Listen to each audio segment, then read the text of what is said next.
Mr. President, thanks so much for joining us. Thank you. This latest idea floated by the Secretary of State, John Kerry, picked up by the Russians, is it possible this could avert a U.S. military strike on Syria?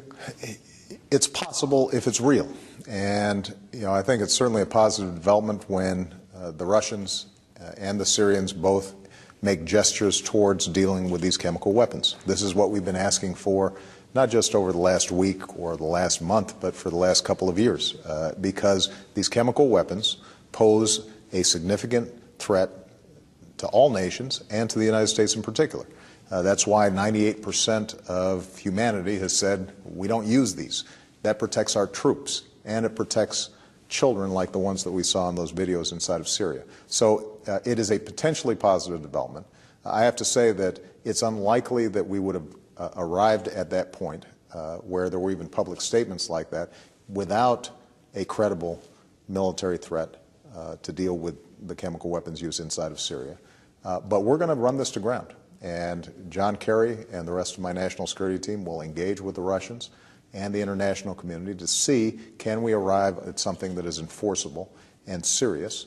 One reason that this may have a chance of success is that even Syria's allies like Iran detest chemical weapons. Iran, unfortunately was the target of chemical weapons at the hands of Saddam Hussein back during the Iraq-Iran war. And so we may be able to arrive at a consensus in which it doesn't solve the underlying problems of a civil war in Syria, but it does solve the problem that I'm trying to focus on right now, which is making sure that you don't have over 400 children gassed indiscriminately by these chemical weapons. As Ban Ki-moon, the UN Secretary General, says, not only control the stockpiles of chemical weapons, but then go ahead and destroy them. He's ready to take that to the UN Security Council. That's a lot better than deterring the Syrians from going ahead and using these chemical weapons. Absolutely, and that's why we're going to take this seriously.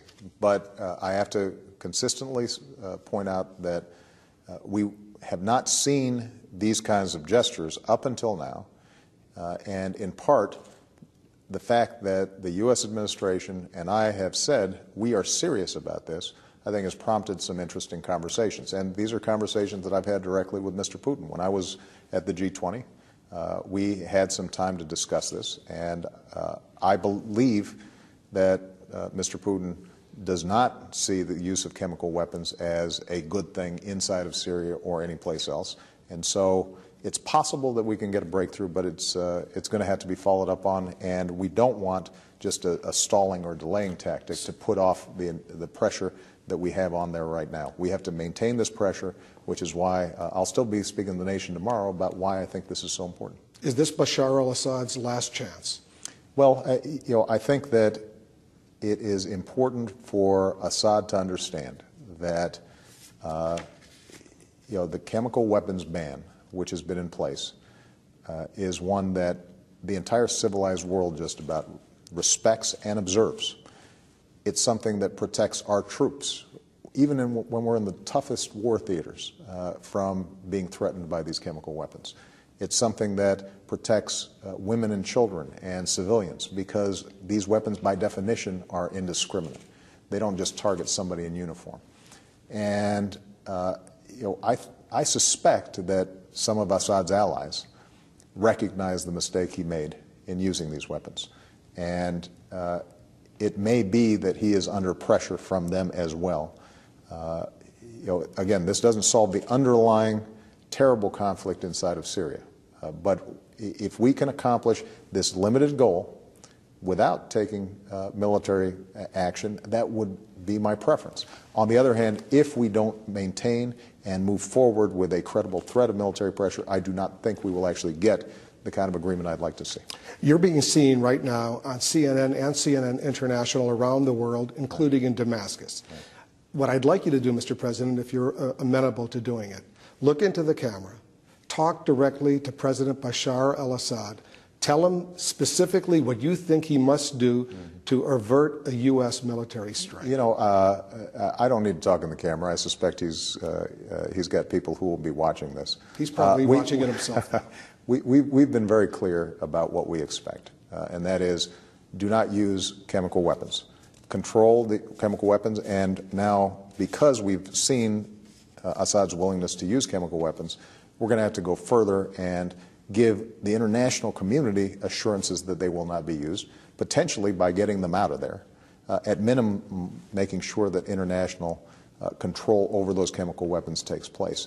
That can be accomplished, and it does not solve the broader political situation. I would say to Mr. Assad, we need a political settlement so that you're not slaughtering your own people, and, by the way, encouraging some elements of the opposition to engage in some terrible behavior as well.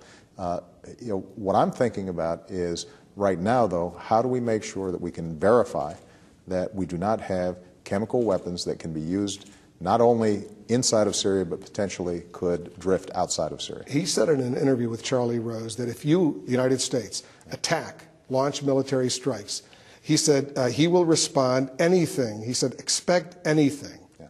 Not only from him, but from his allies. That sounds like a threat to the United States. Yeah. Mr. Assad doesn't have a lot of capability. He has capability relative to children. He has capability relative to an opposition that is still getting itself organized and are not professional trained fighters. He doesn't have a credible means to threaten the United States. His allies, Iran and Hezbollah, could potentially engage in asymmetrical strikes against us. But frankly, the kind of threats that they could pose against us are typical of the kinds of threats that we're dealing with around the world and that I've spoken of recently, which is embassies that are being threatened, U.S. personnel in the region. Those are threats that we deal with on an ongoing basis. They are always of concern. Obviously, we saw the situation in Yemen just a few weeks ago where we wanted to respond by getting some of our folks out of there. But the notion that Mr. Assad could significantly threaten the United States is just not the case.